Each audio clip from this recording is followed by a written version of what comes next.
All right, so in this final part here of the sequencer, let's go ahead and get everything wrapped up. So time to start turning our attention over to a little bit of input so that we can get a sequence from the player. All right, so I think the first thing we should take a look at is the button press method, since we're going to have to start using that in order to process input and work with the player sequence. So inside of press button, what we want to do first is take a look at the player's sequence count to see if they're less than the amount of counts, because we need to decide, are we going to add to the player's sequence, or is the player's sequence full now? So we need to begin this with a check to say if the player sequence player sequence.count. I was looking at the wrong line. Player sequence.count is less than the sequence count. The sequence, of course, being the main sequence generated. So basically, are we less than the overall sequence? If so, then we need to add on to the player sequence. So if we are in fact less, then what we'll do is we'll take the player sequence, we'll add to it the current button index, because that key represents which direction was pressed. Mm-hmm. Now, after we record that into the player sequence, we need to turn around and pulse whatever relevant button we need to. So we'll make a call to the pulse method and give it the given button index. And then one last thing we need to do inside of press button is we need to make a call to check sequence to make sure that if this button either maybe ended the sequence and completed the player's full sequence, or if it was an incorrect button press, we need to check for those things. Meaning they screwed it up right away. So that'll be a call to check sequence. Or in the middle of it. Okay. And we'll get back to the details of check sequence when we get done with some of the input handling. Okay, so now back over to update. So back down in update, we can turn our attention to the switch statement where we have the input section. So inside of input, now we're going to have a final way of handling this when input handler is done. Mm-hmm. But for the time being, just to show what basic input and to show one of the key problems we're going to have, let me declare a keyboard state and get the state of maybe just the left key and just show what that would look like if we used raw keyboard input. So I could make a keyboard state called keyboard state and set that equal to keyboard dot get state. And then we can do if keyboard state dot is key down keys dot left. Now if the left key is down, well, that represents the leftmost button, which is button 0. Let me finish the parenthesis for that. Okay.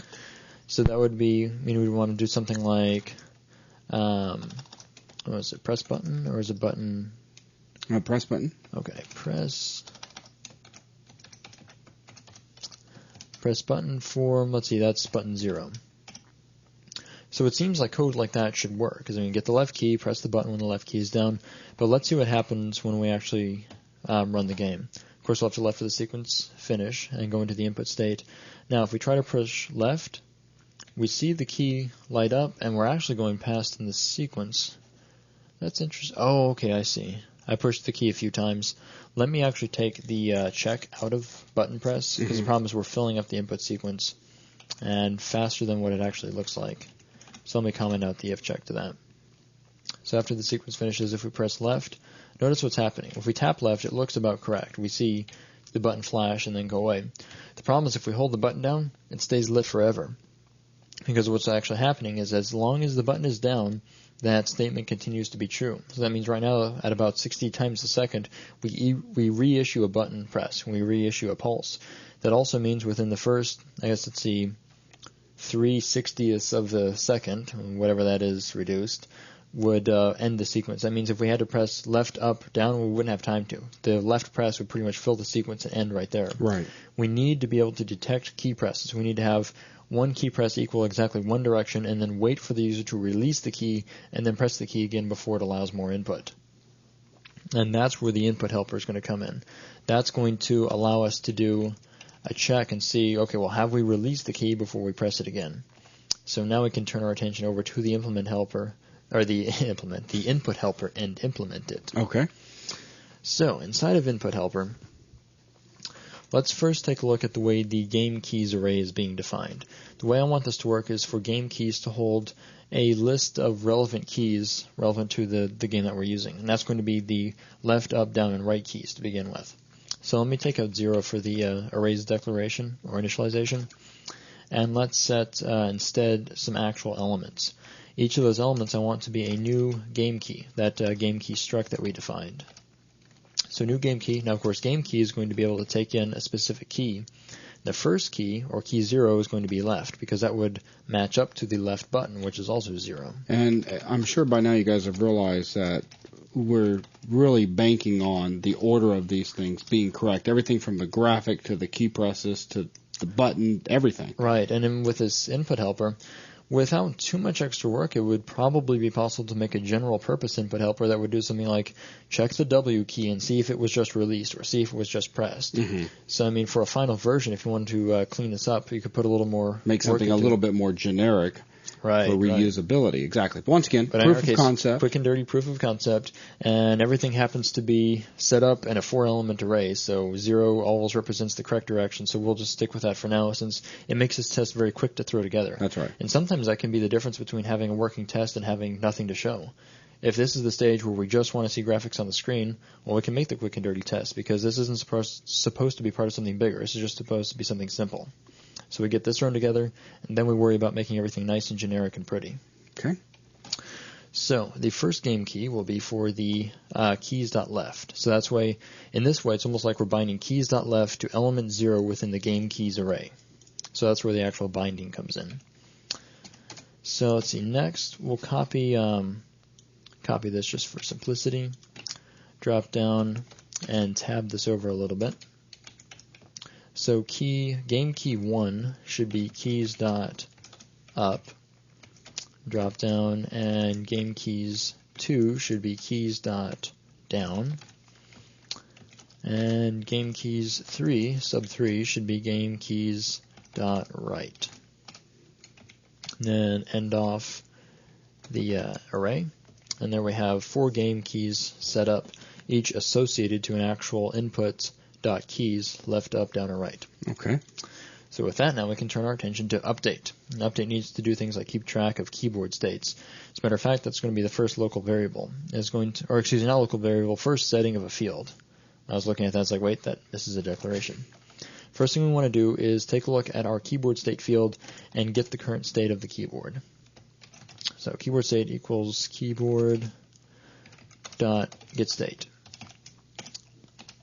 Now with that keyboard state, let's go and loop through all of the game keys and process whatever we need to for that specific key. So I'm going to start a for loop, and we're going to loop through all of our game keys. So that would be game keys.length. Now the first thing we want to do here is check for whether that specific key is currently down. So this is going to be like a 2-level nested if statement. First part is the desired key down?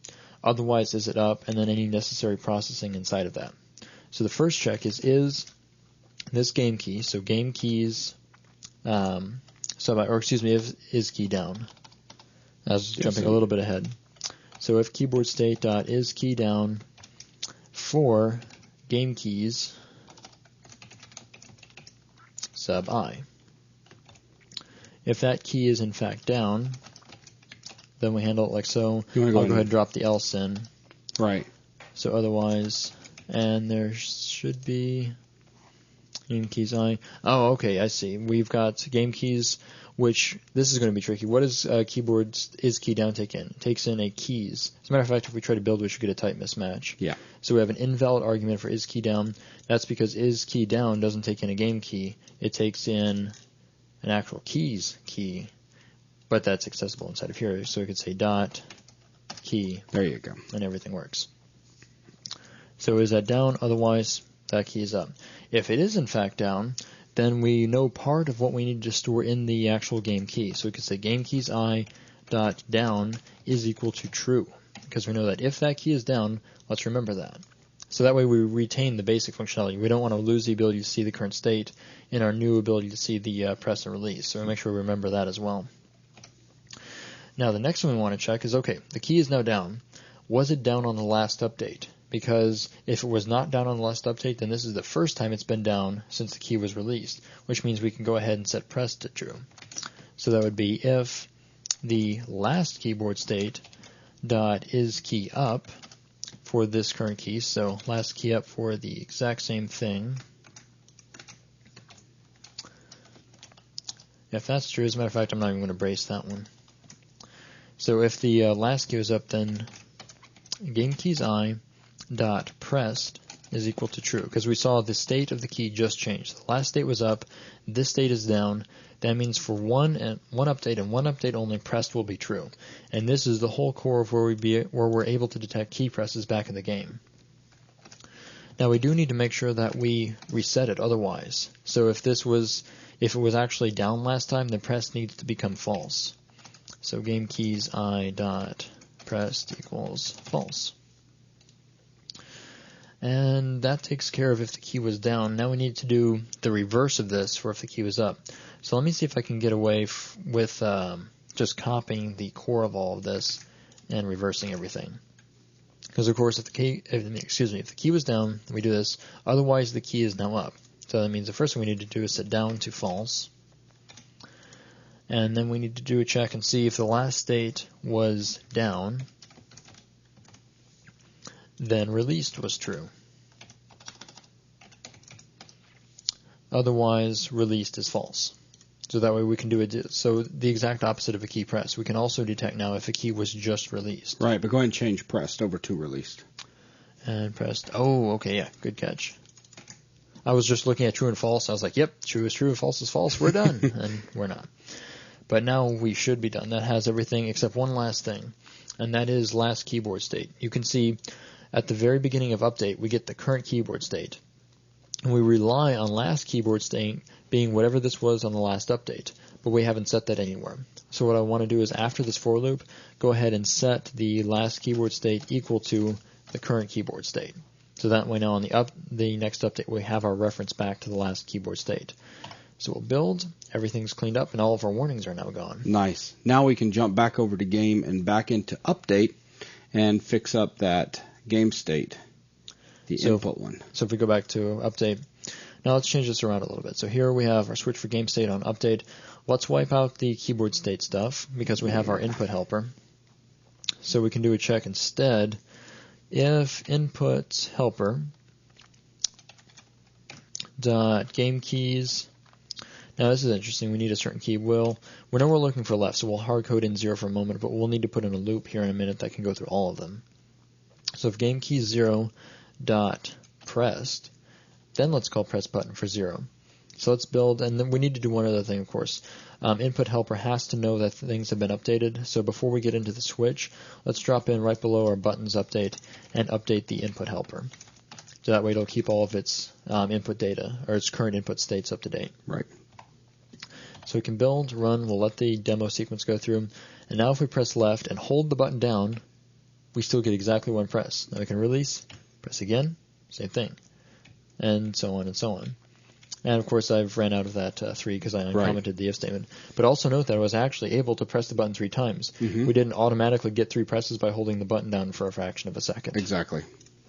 And of course you can play around with this, change this to released, and then it's like on button, up, it'll fire. If we wanted to use down, we go back to our original behavior where we get what looks like, well, let me let the sequence go through. We get what looks like one press, and we can't press it again. Right. That's because we've eaten up the full sequence.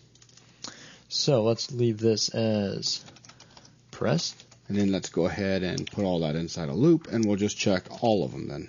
So in order to loop through all buttons, so buttons dot length, then we'll put this check inside of it. Could even wipe out the brackets on that just to save on a few lines of code. And change this to game keys I. Beautiful. So now if and we you build... need to cast that on over. Oh, okay. That's maybe why one of those used to possibly be an int, because now I have to cast on the other side. But we'll cast this to byte here because we had already defined everything else. So cast I to byte. And now let the sequence run through. And since I only have 3 keys to press, let's try something like right, up, and down. Nice. And of course, we've used up the sequence, so excellent. That takes care of that. Now now it's time to start checking the sequence. Right, because now we have the input sequence, and we need to have the ability to have like wrong button presses or to succeed by completing the sequence. Exactly. So that means we need to go up to check sequence. So we can do 2 things. One where you have commented out Or you put it back in? I put it back in right after I got that. That's why I didn't even notice. right after we got finished playing with that, because I knew if I didn't uncomment it there, I would forget about it and start to wonder why the sequence would get out of. Gotcha. Get out of Okay, whack. so check sequence. All right, check sequence. Its job is going to be to go through the player sequence and check each thing that does exist in the current player sequence and make sure that it equals the real sequence. Yeah, what's stored in sequence. And then after it gets through that, it'll do a second check and and see if it's if we've actually reached the end or not. So let's begin with the checking of the current elements that do exist. That is to loop through the current player sequence. So we'll start a for loop for the player sequence's count, and then inside of that we'll do a check and see if the current player sequence sub I is not equal to the real sequence sub I, then we have some wrong key press and we need to change the state over to failed. So this dot game state will equal game state dot fail. Now if we got through all of the pressed keys successfully, we need to check the player sequence's count. So if player sequence dot count is equal to sequence dot count and the game state is not equal to fail. I'm almost thinking of changing this to a return. I'll leave this in. I'll contemplate changing it in a second. And this dot game state is not equal to game state dot fail. Because of course if we failed, basically what would happen then is we could fail on the last key and would always let us by then. Mm-hmm. Because we could say it's like, whoops, we failed. Wait, that was the end of the sequence, and we would set it to successful. And that's drop down here. So if we have indeed matched the sequence, then we can change our game state over to success, or succeed. And looking at this, another way we could approach this, instead of having to do an additional check, is we could just return here. So basically, if we enter the state where we fail, we could just return. Right. And then not have to worry about an additional check. And I hit the wrong key combination. I jumped to the very end of the file. So let's jump back up to check sequence and pull that out. Okay. So that way, if we fail, set the state to fail and return, because there's no reason to check anything else. Right. If we didn't fail, let's see, do we happen to be at the end of the sequence? That's if right. we do, then we succeed. Beautiful. All right. Let's see. So, now that we have check sequence in, we have the ability to fail, so we might need to go and take a look at drawing the state of failing or succeeding. So let's jump down to the draw section. And the first thing let's do, let's make a string. Let's store whether or not we have succeeded or failed as a word. So let's make a string called, what do we want to call this, display or... display text. Yeah, that sounds good. Or even just text. Less letters in it. That's true. So I'll make it string, and then let's do a simple if statement. So if this dot game state is equal to game state dot fail, then the text is equal to the text fail. Else if, and we'll just copy this for speed's sake. If the state is succeed, then we'll set the text to succeed.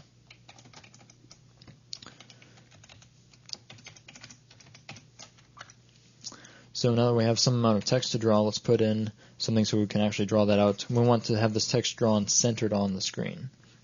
So what we can do is we can, let's see, it might be easiest if we set up a position variable, because we need to worry about how the text is centered, how wide the text is, how the text is centered up and down, how tall the text is. So let's make a vector 2 called position. And let's set position to be whatever the measurement of that string is. Okay. So we'll say position, let's see, or even just as I declare it, I can almost say position equals large font dot measure string for the given text. Then we could take that position and we could move it so that we center it on the screen. We could take the position, let's start with just x. Let's set x equal to 400. Now 400 here we're going to get into a lot of fun with magic numbers. I have no constants defined for any of this. But again, we're stressing that this is just a tech demo, a very simple test. That's right. What is 400? Half of the width of the screen if we leave the default 800 in action. So half the width of the screen minus position dot x divided by 2. So had this been 800, we could say 800 divided by 2 minus position dot x divided by 2, and it would look a little more familiar. But, well, we're dealing with magic numbers, so we'll just plug that in. All right. Which means the next one would be 300, since we have an 800 by 600 size screen. Exactly. 600 tall divided by 2 would be 300. So 300 minus position dot y divided by 2. Okay. And that gives us our position for drawing the text centered on the screen. So we can turn around and use the sprite patch to draw the string to the screen using our large font and drawing the given text at the given position. And for color, oh, this is interesting. I'd rather have 2 different colors for success and failure. So I want to call this, let's see, this is text color.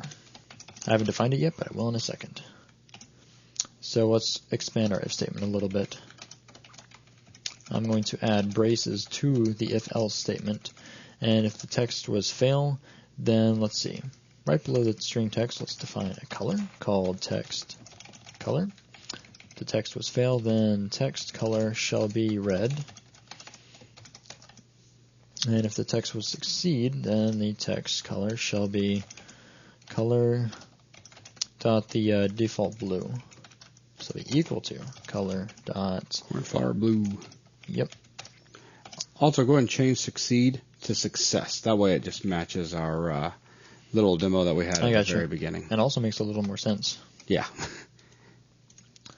Fail, success. There we go. There we go. Okay, so now we've got some text going on the screen. So we've got a section backup and update that we need to set up for our succeed and fail game states. I'm almost wondering if we can test it. We'll just dead end after the first success or failure. Okay. So if we build, we can't because I exploded something.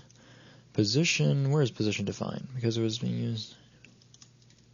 Where is, I must have already defined, is declared. Let me define this as text position. Because somewhere we've got, and then, yeah, I should have done a refactor, but oh well. And measure string text, and oh, okay. Wait, how is this? Oh, an if else. I see. Let's make sure we define that, and then since we had an if else, we don't have an else, so that's the compiler's like, well, wait a second, it's theoretically possible that these don't even get set. Exactly. So let's default to color dot black. And don't forget to put the equals in there. Equals would be helpful. Alrighty. And now if we run, we have the sequence of down, down, all 3 down. Okay, well that's easy. Down, down, down, and explosion. Very nice. Sweet. We have done this outside of the call to spritebatch.end. Which makes complete sense that it would explode. So we'll just move that on down. We would rather do this inside of the call to spritebatch.begin. That would probably make it work a lot better. So left, down, left. Success. Perfect. And now we're stuck because we're in a success state that has no input. So that's why we now need to turn our attention to update and do something under success or failure. So let's jump in here inside of state success or fail. Now we need to do a check because the reason I group these together is that we have some things that we always want to have happen. Because after a success or a failure, we want to begin a new round. That is, set the sequence index back to the beginning, back to 0, and change the game state back to output. Okay. And really, we want to... And append to the sequence, too. And append to the sequence. Another thing we want to do is make sure we wait for input before we try to do that. Mm-hmm. And another thing that would be nice would be to utilize that input helper so we make sure we don't go, using the key over and over again. Yeah, so the very first thing you're going to do basically is just sit there waiting until you have something like the enter key pressed. That's an interesting thing. Inside of input helper, what is the enter key? We don't have an enter key, so it wouldn't be a bad idea to hop over there real quick and toss one in. So what I'm going to do is copy these keys. I'll make this one. So we still have left, down, or left, up, down, right. In the right order. In the right order. And then to the very end, adding keys.enter. And now I have the enter key added. So left, up, down, right are still properly aligned to their relevant buttons, but in addition to that, now we have the enter key. Which would be game keys 4. Right. Again, quick and dirty approach, but this gets us set up with the enter key working without having to make any major modifications or rewrites to the code. Okay. So now we can do a check. We can look at our input helper, and we can say input helper.gamekeys sub 4, so 0, 1, 2, 3 being all the relevant buttons, 4 now being the enter key. Mm-hmm. So if 4 has been pressed, then we need to do the following. We need to first do a check and see if this was in fact a success or failure. So if game state is equal to game state dot success or succeed, then we need to append 1 onto the overall sequence. So we need to append sequence by 1. And in both cases, we need to reset the sequence index to 0, and we need to change the game state back over to output. So we either redisplay the exact same sequence if we had failed, or we display the additional or the addition to the sequence if it was a success. Right.